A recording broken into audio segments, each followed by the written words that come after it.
I think we played smarter and harder than game two. Game one we were pretty solid. James got off a little bit, made a lot of tough shots. He had 40 obviously. Game two, we were just a step slow mentally and physically. Allowing paint touches and driving kicks and all that. They got that 3-point game going. Tonight, played a lot better one-on-one defense. We're able to, play contain and not have to rotate as much. And that helped us kind of get a lot of momentum. And from there, it fueled our offense and got our crowd into it, and it's kind of exactly how we drew it up. I mean, it was big. It was frustrating more so because I had the right intentions in the first half and I think I shot 6. I got 5 wide open threes that only one of them went in. So I guess I always say you never lose confidence. I knew, keep searching in the right ways to find some openings and things would work. Obviously, I got the first play of the third quarter and got to the free throw line on an and one and saw the ball go in and from there, was just in the right place at the right times and made a lot of shots. And I think our offense was really flowing when it comes to just hitting singles, as coaches would always say, and taking care of the ball and looking for good shots on every possession. And from there, it was kind of an avalanche and it felt good. A lot of it just talking to myself almost, like you got to be your biggest fan sometimes. And no matter what questions I was, being asked over the first 2 games or what the expectation was, I have the highest expectations for myself. And you just got to find whatever it is to get you going. So, obviously it felt good. And you want to, use that energy to, show your teammates that you're here, you're with them, and get the crowd into it. But it's one game, and you got to have that same type of energy and intentions and focus in the next game and the right approach. So, did my job tonight. Got to do it again. Yeah, big momentum swings when you can.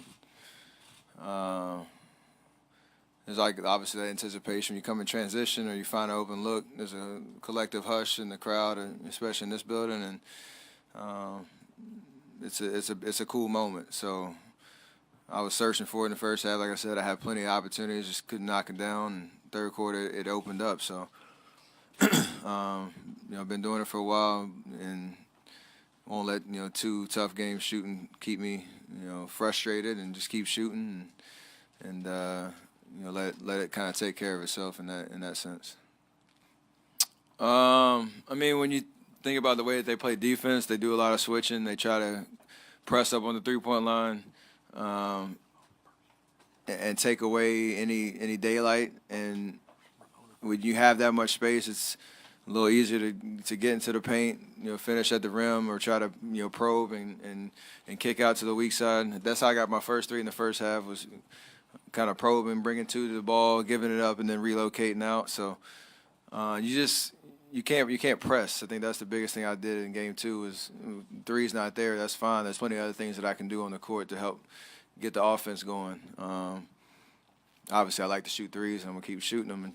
But you gotta be smart about how you orchestrate the offense and orchestrate those type of possessions. And defensively, we were just solid. Like I said, just one-on-one defense. Great scores on the other side of the ball, and whether you play good defense or not, they can still get a bucket. But we can't have breakdowns when it comes to, having 2 on the ball or, getting a direct blow by where there's no help, all that type of stuff, and just taking those challenges on. And over the course of the series, you got to. The first question, that is what makes, I think, a great player and a person in general, just being able to deal with, failure, frustration, whatever it is, not living up to your own expectations and not letting yourself get defeated. Plenty of opportunity to do that when you got 800 cameras in your face and questions about why you're not shooting this or why'd you play so bad in game 2, whatever it is. You got to block that out and really be your own worst critic and your own biggest fan, like I said. So it's hard to do at times because everybody's human, but consistently that's got me through tough times, and really keeps my perspective right when games go well too, because it can change quick. But and the others, just be aggressive in those situations, because I'm gonna find myself in those type of isolation situations a lot with how they guard. So you can make plays and be ready for those type of one-on-one situations. Steph, to Switch it up a little bit for sure, and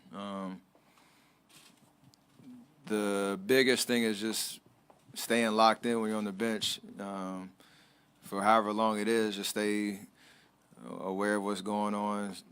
Keep your mind right, so when you get back in there, you can get back to doing what you're doing. At the end of the third quarter, I fought it a little bit, like I want to stay out here, but the rotation worked in the first half and want to stick with it. So it could change game 4, who knows? But just be ready for whenever your minutes, whenever your number's called, and just play. I work on it all the time, and I've made it before. I had amnesia, really. At that moment when you catch it, in my head, I don't know, am I 0 for 0? I'm like 10 for 10 in my head. I'm feeling good in that moment. Like, just shoot it. And you can't second guess, your first instincts in those moments. So